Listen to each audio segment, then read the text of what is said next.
Everyone, this is Pat Smansky, your elder law guy, and this is an ongoing series of videos on placement if mom or dad can't stay in the house anymore. And we're talking about independent living facilities or assisted living facilities. And the problem that you have to watch out for is running out of money. Medicaid really never ever pays for independent living or assisted living. Don't count on it. Don't rely on it. There's a bunch of rules on that. If you can, fantastic, but it's a little Band-Aid for a hemorrhaging wound. So when you leave the house, and it's very difficult for the family to finally decide, yeah, we're going to take mom and move her into this nice facility down the road, it's going to be private pay. So you want to make sure that their funds are going to be enough to cover her in these places for a long, long time. A lot of times the family feels really guilty that we're taking mom and taking her, or dad, take him out of the castle and have to put him into this apartment setting. So they look for the Taj Mahal place.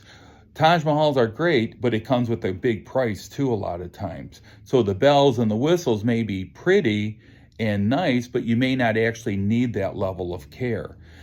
And if you start paying too much at the beginning, you can run out of money at the end. And if you don't have the money to go up to the level of care, and typically what happens is you start, I need a little bit of care, and then you need a little bit more care, and it's an a la carte.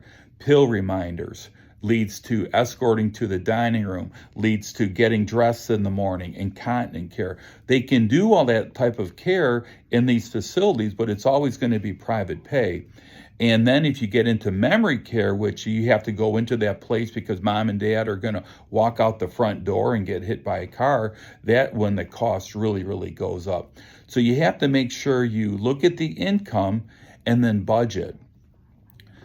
Make sure that you're living within your means so that as you go on, you can start dipping into the retirement accounts. You might have to sell the house and use that money to help pay to keep mom or dad where they're at. If you go crazy at the very beginning of the placement, getting bigger rooms, 2 rooms, versus a single room because you need places to store the extra furniture and things like that.